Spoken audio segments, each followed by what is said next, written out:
So, today we'll be discussing a very important topic, which is all about closing, and somebody will be joining us soon. So, what we'll be discussing is firstly understanding what sales is all about. So, what really happens when you're trying to sell is everyone thinks it's all about manipulation and really using those tricks. I bet you must have heard those reels on Instagram saying that, oh, if a client says that maybe your work is too overpriced, then I guess you have to deal with it and answer them with a very manipulating way.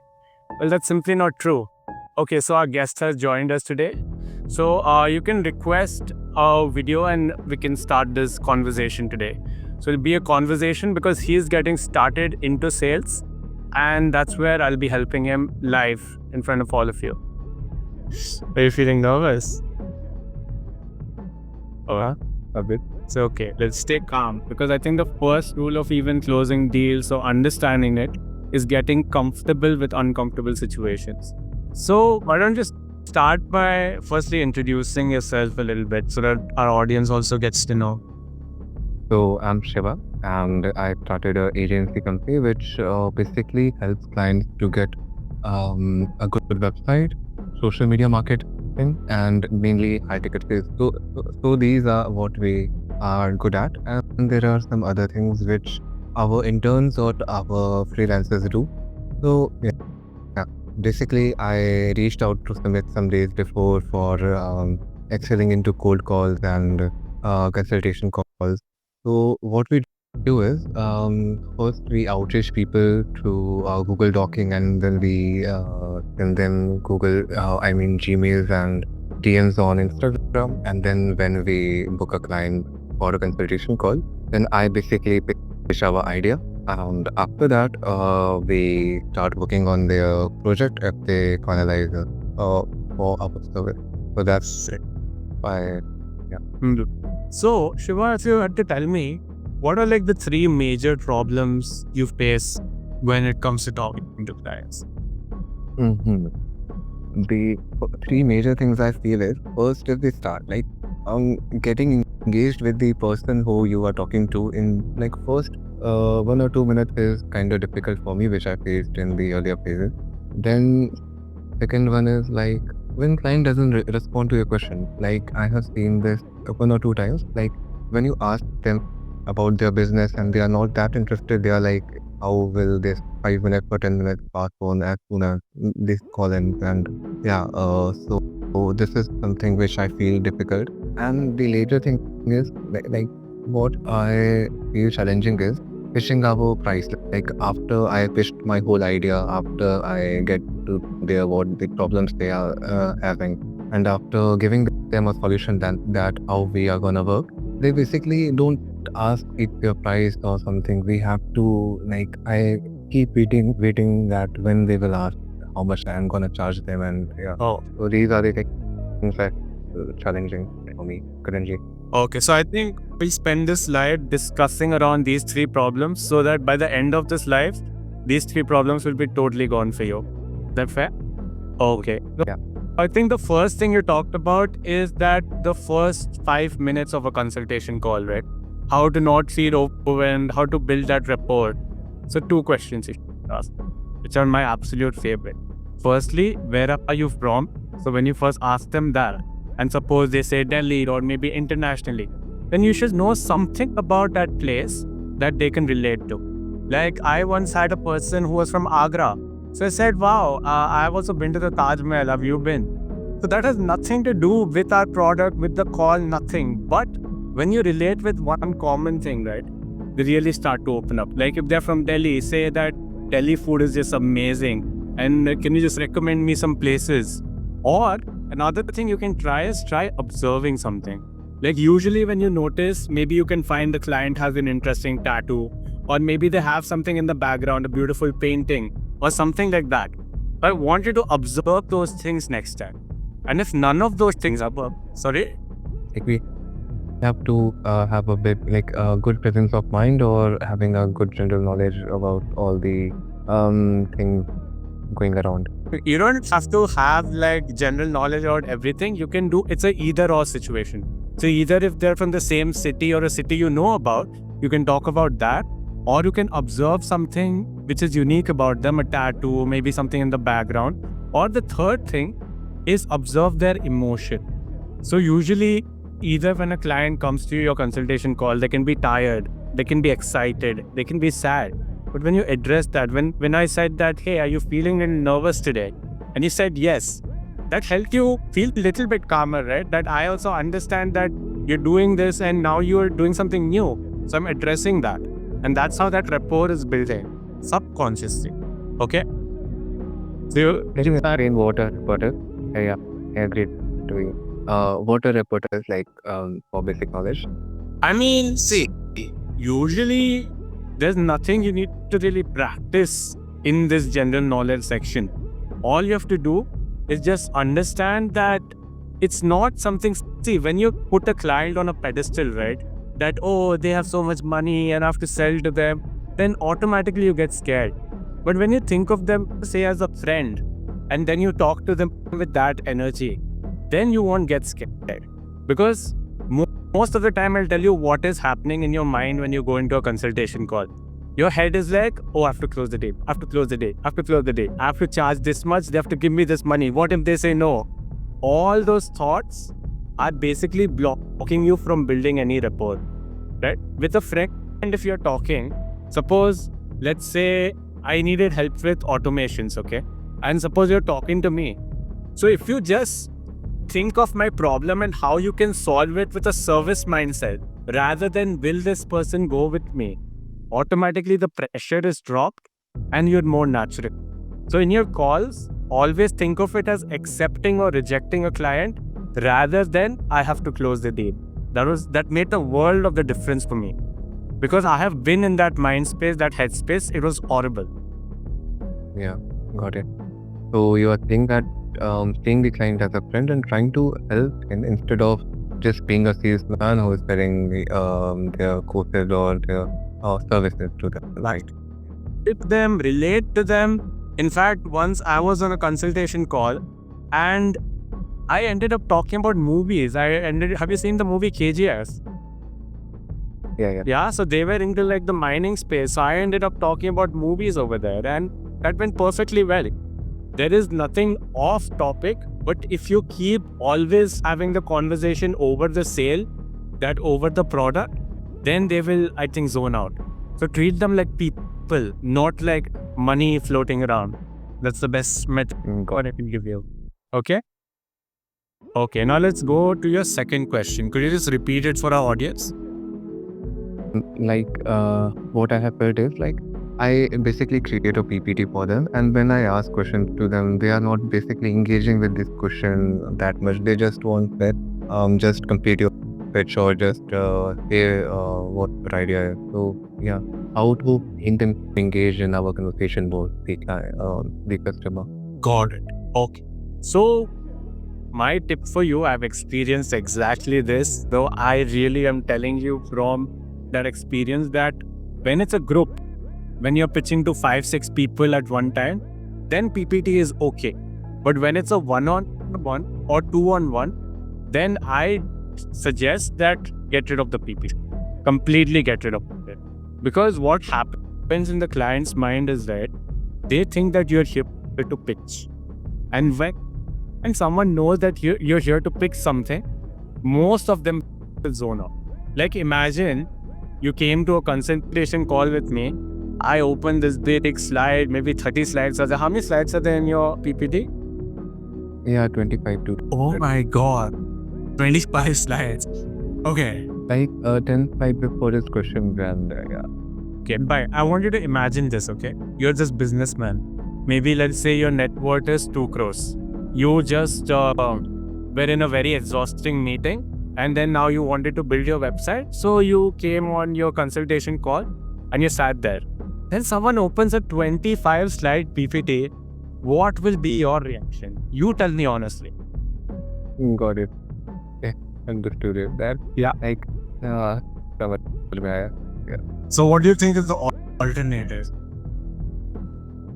Better it should be like showing PPT wherever it's necessary, like for showing testimonials or like previous work or maybe just when it's required, but whenever it's not required, just have a normal conversation like a friend instead of pitching them. Yeah, it will be like so much like structured in the mind that how much slides are there. Yeah, got it. So definitely think from the mindset of your customer, because oftentimes we think from our mind that, oh, we have prepared for this, we have spent 2 hours, they will see it, they'll love it. Think from their mind. Yeah, got it. Okay. Yeah. So another thing I suggest, even in a group presentation, don't have more than 5 slides, because nobody can take like 25 slides. 5 slides is fine, maximum. Got it? Yeah. And what is your ticket size? The ticket size is around, like, we work on commission basis currently. We don't we are not getting any But what ticket? paid like for 10% of their sales. No, that is fine. Suppose you're pitching to me, how much would you pitch for? Okay, so basically, currently we get for high ticket sales and customers, and their ticket sizes are around 20,000 rupees, which is equals to around 180 to 220 euros. Got it. So Or if something is 20,000, right? People don't even care about the testimonials. Only if something is above 2 lakhs, people will care about testimonials and they'll ask, oh, have you done this before? Because honestly, I have had coaches and I paid them like 2 lakhs without even looking at a single testimonial, because I just love their energy. So the energy really matters. So besides that, the previous work, I always recommend to share your portfolio beforehand. You shouldn't be opening your portfolio and showing it to your client then and there, right? The client should see your portfolio, like your portfolio, and then come to you. okay, got it. So tell on maybe WhatsApp, email, just send them the portfolio beforehand. Got it? Oh, Got it. and what was the other question? Third question? Yeah, the main question is, was that how to make them engage, like how to ask questions or something so that they can answer it well. Like basically, I have seen that they don't answer what I want to listen or what like the main thing which for which I ask the question. Okay, can you give me an example for this? That would be more helpful. Like there was a client. I wanted to know how they are engaging with the current leads. Like basically, the model I was pushing for was for closing high ticket sales for them, and they were not answering me well, like how they are getting the lead, how they are having conversation with them, whether they are like basically the whole data. They were not giving me that, or to have a idea on that. Okay, so over here, the problem is not with you. So when there are clients, there are 2 types. There is green flag client, there is red flag client. So the red flag client has major trust issues. Like I have once had someone who came on a consultation call, and the only thing they kept asking was, oh, how can you help me? How can you help me? What is your process? I didn't even get to know who they were, what they do, nothing. And when I asked them that, all I heard was, oh, I can't tell you that. Oh, I will tell you after you tell me your process. So the best advice I can give you for this is to not work with them. Because if someone doesn't trust you now, they will never trust you. Even after you work with them, they will be a hassle. A lot of people think that closing is all about saying yes or finally getting the money, getting the deal. But people don't realize it's not about just getting the deal. It's about getting the right deals, working with the right people. Because I have had clients who are absolutely a dream, and I have also had clients who ghosted me after paying me. So can you imagine someone pays me and after like 2-3 sessions, they're like, oh, I'll come later. I can't finish it right now. So you have to understand that there is green flag and red flag. And when your gut feeling is saying that, okay, this might be a very suspicious client, you have to listen to your gut. In fact, I have a list of red flags to actually look at. When a client is not opening up, when you're asking them the question. When the client is only asking how much is the price, that is the big red flag. When the client starts bargaining with you, I've literally seen some clients, you pitch them 50,000, they'll be like, oh, no, I can do only 20,000. then I tell them, okay, do it. Other people are also selling the same service. You can go and do it. Because you have to come from an abundance mindset rather than, oh, this is the only person that exists here. You have to understand that. And I think your third question, which is the most important question, is pricing, right? So you keep waiting for them to ask you, oh, what is the price? So never wait for that. You know why? You have to price yourself with confidence. Even if you're pitching for 2 lakhs, 50,000, number doesn't matter. It's all about internal things. So I'll give you an example. When I started out, I thought even 10,000 was a huge amount and I was so scared to pitch it. I was like, oh, it's 10,000 rupees. And when I was even stuttering a little bit, they saw me and they were like, oh, this guy isn't confident. I can't work with this person.